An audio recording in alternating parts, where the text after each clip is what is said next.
인류의 스승 석가모니 공자 소크라테스 예수의 삶과 가르침의 교집합을 찾아서 13번째 시간 가르침이 변질되다.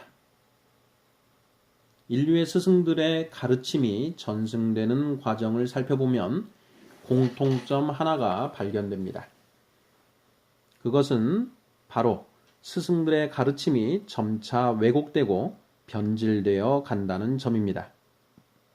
가르침이 변질되는 주요 원인 3가지도 발견되는데, 첫째, 땅의 지혜를 완전히 내버리고 스승들의 가르침을 받아들여야 하는데, 땅의 지혜가 남아있는 상태에서 가르침을 받아들이다 보니 땅의 지혜에 의하여 하늘의 지혜인 스승들의 가르침이 왜곡된다는 점. 둘째, 제자들이 가르침의 핵심 주제에서 벗어나 지엽적인 문제에 집착하다 보니 그만 길을 잃어버리게 된다는 점.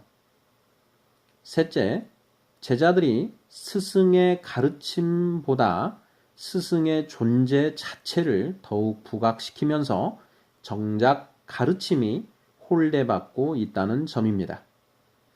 하나씩 살펴보겠습니다. 첫째, 스승들의 가르침을 올바로 이해하기 위해서는 땅의 지혜가 모두 제거된 백지 상태가 되어야 합니다. 스승들은 제자들에게 자신들이 구득한 하늘의 지혜를 가르쳤습니다.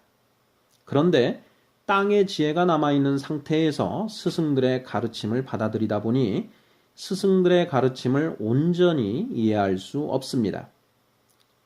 이해만 하지 못하면 괜찮은데 억지로 꿰어 맞추다 보니 가르침이 왜곡되고 맙니다. 예수는 생배 조각을 낡은 옷에 붙이는 자가 없나니 이는 기운 것이 그 옷을 당기어 헤어짐이 더하게 됨이요 새 포도주를 낡은 가죽 부대에 넣지 아니하나니 그렇게 하면 부대가 터져 포도주도 쏟아지고 부대도 버리게 됨이라. 새 포도주는 새 부대에 넣어야 둘이 다 보전되느니라고 말합니다. 마태복음 9장 16, 17절입니다. 생배 조각과 새 포도주는 하늘의 지혜를 말하고 낡은 옷과 낡은 가죽 부대는 땅의 지혜로 가득 차 있는 제자들의 상태를 의미합니다. 이런 낡은 가죽 부대에 새 포도주를 담으면 가죽 부대가 터져서 가죽 부대와 새 포도주 모두 버릴 수밖에 없습니다. 이단이 나타나는 이유가 무엇일까요?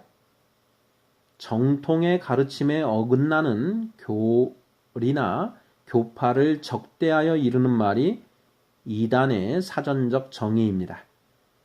땅의 지혜가 남아있는 상태에서 하늘의 지혜를 받아들이다 보니 땅의 지혜가 하늘의 지혜를 왜곡하게 되는데 이것이 바로 이단이 생겨나는 이유입니다. 가르침이 변질되는 2번째 원인을 보겠습니다. 스승들의 가르침, 즉 도의 핵심 주제는 어떻게 살아야 하는가입니다. 이 문제의 답을 찾기 위해서는 먼저 우리가 살고 있는 이 세상이 어떤 곳인지, 인간은 어떤 존재인지 하는 문제가 해결되어야 합니다. 즉, 성결 문제인 이 세계관과 인간관이 수립되지 않고서는 어떻게 살아야 하는가 하는 문제가 해결될 수 없습니다. 이러한 성결 문제를 해결하기 위하여 등장한 것이 이 세상을 구성하는 근본 물질이 무엇인가 하는 자연철학, 인간은 어떤 존재인가 하는 존재론, 인간은 무엇을 인식할 수 있는가 하는 인식론, 체계적인 논리 전개를 위한 논리학, 기타 심리학, 언어 철학 등의 분과 학문입니다. 이것들은 어디까지나 어떻게 살아야 하는가라는 궁극 문제의 답을 찾기 위한 성결 문제에 불과합니다. 그런데 많은 제자들이 이러한 성결 문제에 집착하다가 정작 해결해야 할 궁극 문제를 놓쳐버리는 우를 범하고 있습니다. 숲은 보지 못한 채 나무만 바라보다가 길을 잃어버리고 만 것입니다. 가르침이 변질되는 세 번째 원인을 살펴보겠습니다. 불가에 견월망지라는 말이 있습니다. 달을 보라고 가리켰는데 달은 보지 않고 손가락만 바라본다는 말로 스승들의 가르침은 외면한 채 스승만 바라보는 현상을 책망하여 일컫는 말입니다. 이러한 현상은 1대 제자들이 2대 제자들에게 스승의 가르침을 전하면서 가르침의 권위를 위해 스승을 부각시키다 보니 발생하게 됩니다. 2대 제자들이 3대 제자들을 가르치면서 이러한 현상이 더욱 심화되고 차츰 스승의 가르침은 온데간데 없어지고 스승의 존재만 남게 됩니다.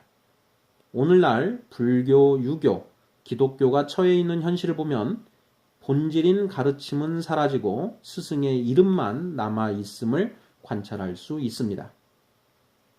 이상 스승들의 가르침이 변질되는 세 가지 주요 원인을 살펴보았습니다.